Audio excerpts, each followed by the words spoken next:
For opening remarks before our session on personal security, we are happy to invite Major General Giora Eiland, former head of Israel's National Security Council. We speak about Homeland security, we actually mean that this is maybe the lowest level of armed conflict. And if we speak in broader terms, we can see that in the past 50 or 70 years, we could see a transformation of the nature of war from total conventional war to much less intensity conflicts. And Homeland security, whenever we use this term, we actually mean two things. One is that it is a very, very low level of intensity of conflict. And the second thing, which is more significant, that it happens among the people, among the civilians. So all kind of, let's say, security events or terrorist events that take place in a civilian area and happen in kind of sporadic way creates a challenge of Homeland security. Now, of course, there is a significant change between the needs and the measures and the tactics that has to be used in ordinary war compared to Homeland security. And many times governments and the security establishment fail to understand the differences and the relevant implications. One of them, and maybe the most important one, is the importance of real-time intelligence. Real-time intelligence means that we get the right intelligence, which has to be very precise, that will enable us to react before the other side, before the terrorists take actions. And in this regard, maybe the most important advantage of a state over terrorist organization or criminal organization is the availability of technology and above all the signal intelligence capabilities. And I can speak from the experience of the State of Israel. About 20 years ago, we began, or we faced what we called at that time the second intifada, which was a very violent uprising of the Palestinians that was involved in a wide variety of terrorist actions, including suicide bombs, including car bombs, including different kind of explosives that were put in different places, etc. And it took us about a year to understand that our main advantage is the ability to use very advanced signal intelligence in order to, number one, to detect who are the people that are involved in certain actions. Number two, what is the exact locations of those people? And number three, the communication between the different people or the different individuals. And based on these very advanced capabilities, we managed to intercept after a year or two, which were very deadly, we managed to intercept maybe 90% of the attacks or 90% of the attempts to carry out terrorist attacks. And about 90% of the successes can be attributed to simply to the signal intelligence capabilities. So the more we invested in this category, rather than in other means like deploying of more forces in the streets or doing, let's say, more conventional actions, the more we use the more advanced technology, the better we were successful, or the more we were successful. So real-time intelligence that is based or above all on very advanced signal intelligence is usually the key for solutions. And when I observe what is happening in different other countries, especially in Western Europe, I think that many times they lack to understand what can be used in order to be able to get the right information in real time before actions or terrorist actions are taken. Now, it happens because Western countries or modern countries have to find the real balance between four conflicting interests whenever we fight terror. The first, of course, is the need for security. We want to be much more secured. The second thing is the cost or the budget that has to be allocated. Of course, there are a lot of other needs, and we don't want to allocate too much resources only for HLS. The third need is to make sure that the flow of movement continues. We don't want to create a situation where a person that has to ride from one city to another city will have to stop 5 times at the checkpoints that will check whether or not he's terrorist or not. So we don't want to create too much obstacles or too much disturbance on the simple movement of people, whether they are in the cars or simple people who are dismounted. And the fourth need, which is very delicate, is the need for privacy. We don't want to violate and we don't want to compromise the, let's say, the rights, the human rights and the rights for privacy. And the right balance between these 4 needs is actually a question that every country has to find the right balance between all those things. I think that Israel managed to find the right balance between all of them. And although, for instance, in Israel, the security agencies, especially the Shabak, the internal security agency, has the right to actually to listen and to intercept any communication between people, even without to get any specific and concrete permission from a court. As ordinary Israelis, we don't feel it. But on the other hand, the fact that this intelligence agency has the, number 1, the capacity, number 2, the permission to use these tactics enable us, in most cases, to know in advance who are the bad guys and to intercept them in advance. So I think that we find the right balance between these conflicting interests, but of course, every country has to find the right balance according to their different priorities and different needs. And whenever I mention the signal intelligence capability, some people make some mistakes in regard to this term and to the other term, which is the cyber warfare. And the real new challenges of Homeland security continues to be physical threats, but the threats of cyber are growing and become to be more and more a reason for governments to be concerned. And it is relatively easy today to carry out a cyber attack compared to what could be done, let's say, 10 or 20 years ago. So it is, the temptation to do it is growing. And when we try to analyze what kind of threats the cyber can create, there are, if you want, 5 different levels of problems. The simplest one, or the lower level, is that someone take control of the website, and rather than to see the ordinary presentation or the ordinary information of the organization, we can see a slides that was inserted by Daesh or other bad guys.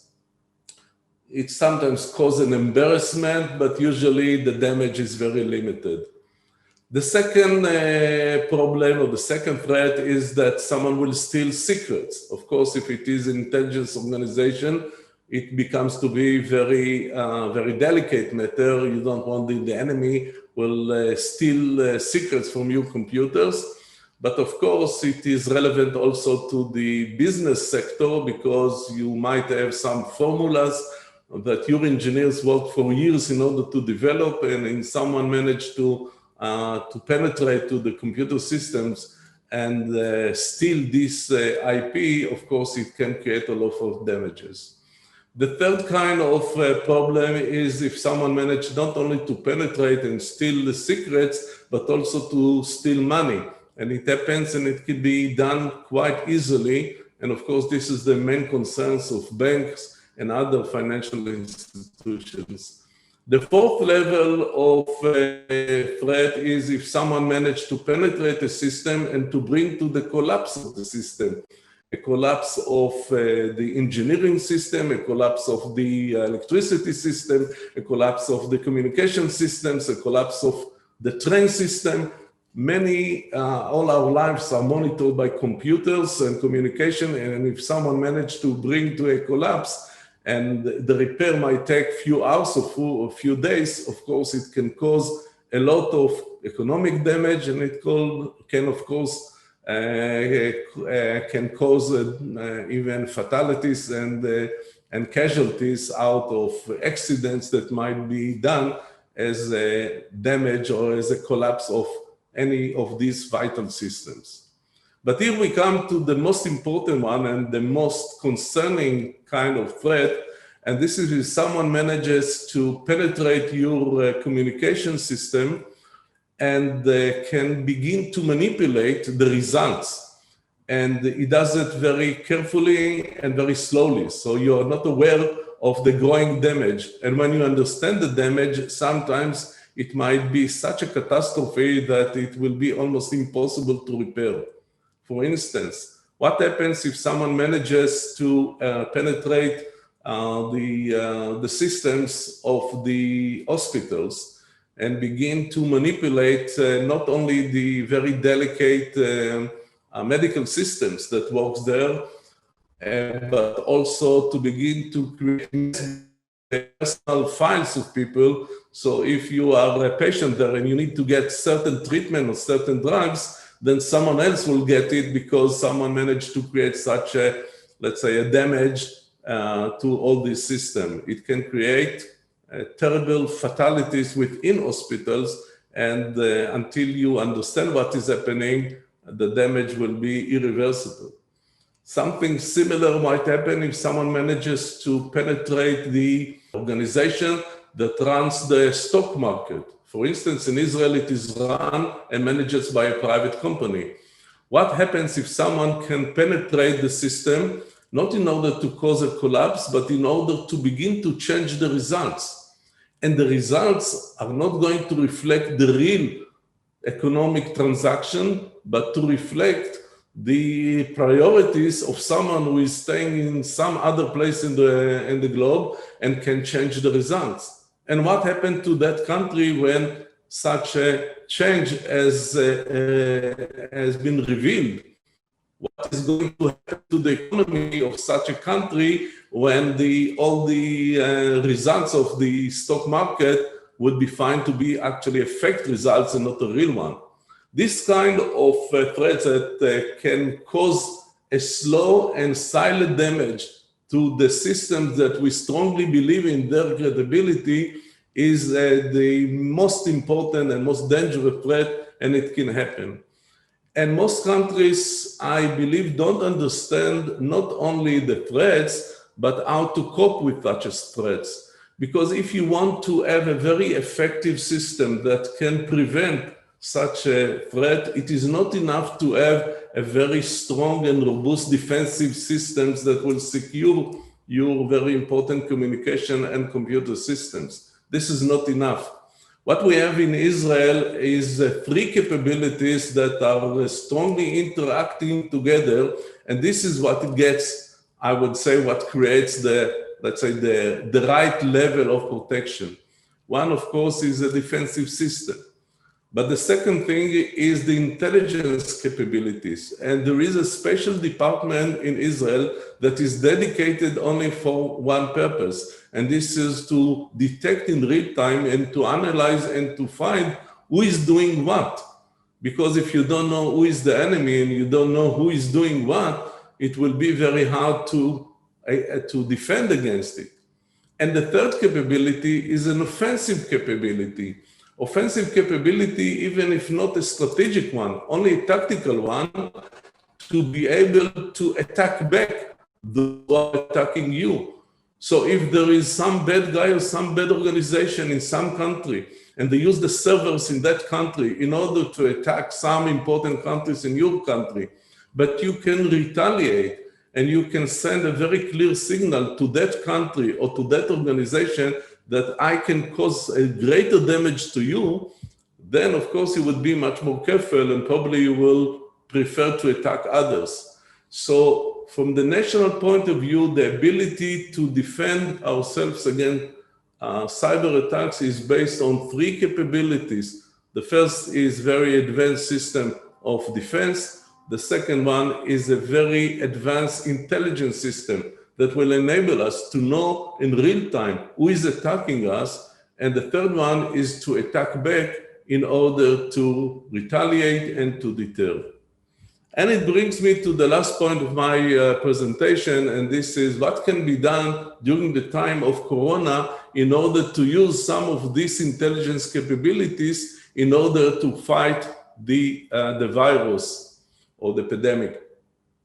And one of the things that we can do is to use these very advanced intelligence capabilities in order to know in real time who is where and who is close to which person and who are the people who are sick in Corona, but they happen to be, whether they knew it or did not know it, in proximity of some other people. So we have to approach the other people in order to warn them, or in order to send them home, or in order to ask them to be tested. And such a capability does exist, but most countries, including Israel, are very reluctant to use it, again, because of the concern not to compromise the privacy of the people.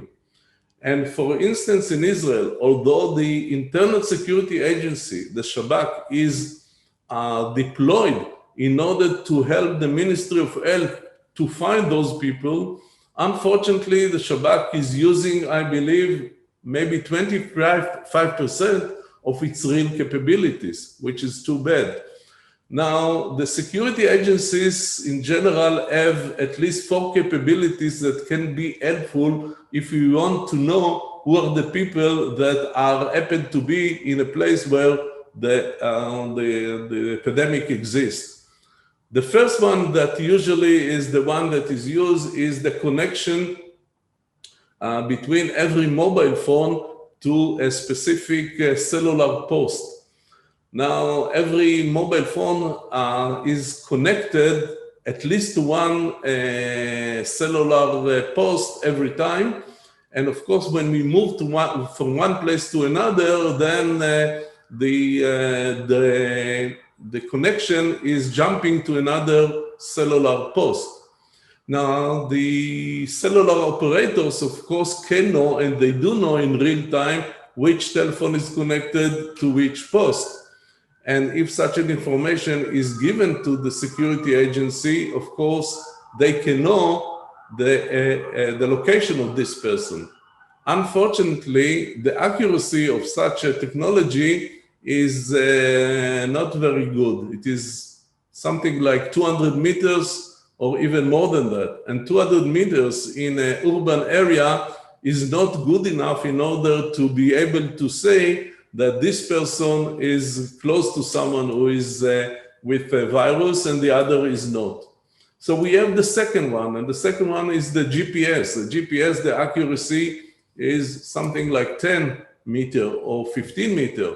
But the GPS is relevant only to 2 dimensions, to dimension X and Y, but it doesn't include dimension Z, which is the altitude, the height of the building. So if I'm working in an office in floor number 20, and down in the street in the same building, there is a restaurant in floor number 1, they might think that I am in the restaurant because they could not calculate the simple Z dimension. So GPS is quite good, but again, not necessarily good enough. The third one, the Wi-Fi, is much more accurate. And because in urban area, every mobile phone can be connected to 3, 4, 5, 10 different kind of Wi-Fi's, it means that we can get the accuracy of 2-3 meters. This is very accurate, but as I indicated, it is usually not used because of certain reason. And of course, we have the Bluetooth that can help us because they can calculate the exact direction and the distance from one person to another. So as I said, although all those capabilities are available in the at least national level, most countries are very reluctant to use it. And because you don't use it, you give up a lot of information which is vital. But even if you use part of this information, the effectiveness of the use of this kind of technological information has to be well integrated with the other let's say, attempts to find who are the people that are suspected to be sick. And as it is done in Israel and in many, many other countries, these two efforts are done separately. I mean, one organization is trying to bring information about location based on technology, and another organization is trying to interview the people and try to get information, where were you and who are the people that you met. And if it is done in a separate way, it means that you give up the ability to synchronize the information. And everybody who knows something about intelligence knows that intelligence is above all a matter of integration. It is to build a puzzle. You get certain information from one source, you get other information from another source, you combine them and you try to get the whole picture. And if it is done in a separate way, then you miss much of the information, or at least a lot of the time that might be needed in order to integrate the information later.